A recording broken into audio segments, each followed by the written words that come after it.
Honda Accord 2017 singgah ke tempat kami setelah buat appointment 3 hari sebelum beliau nak datang. Owner Mr. Hariaran datang daripada Johor Bahru.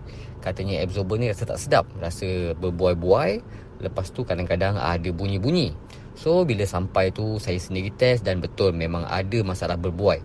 Kemudian kami masuk dekat tester machine untuk kita dapatkan bacaan ground contact dia. Kita nak tengok berapa bacaan dia.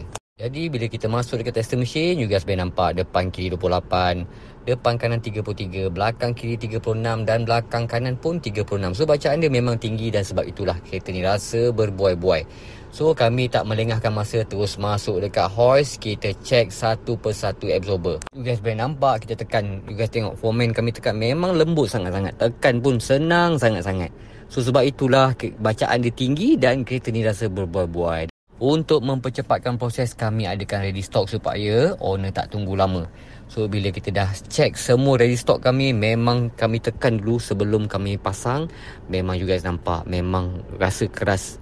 Memang rasa keras tu 40% tu memang terasa. Tetapi you guys jangan risau, dia tidak akan hilangkan comfort you guys. Kemudian kami pasang ke 4 side, depan kiri, depan kanan, belakang kiri dan belakang kanan.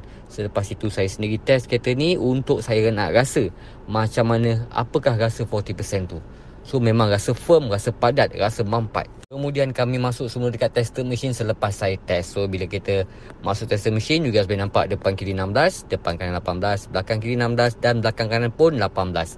So bacaan semuanya di bawah 20. So kepada you guys kat luar sana, you guys boleh nampak setiap hari kami penuh untuk refurbish absorber. Kalau you guys berminat, nak tahu lebih lanjut, nak tahu lebih details, masuk dekat link bio saya ataupun dekat skrin ni ada nombor yang tertera. Boleh roger saya direct. InsyaAllah kita boleh settlekan masalah you guys. So insyaAllah jumpa lagi dalam video seterusnya. Yang paling penting guys, kekalkan original absorber. Dan Raiba Auto, whack the corner. Bye bye. Assalamualaikum.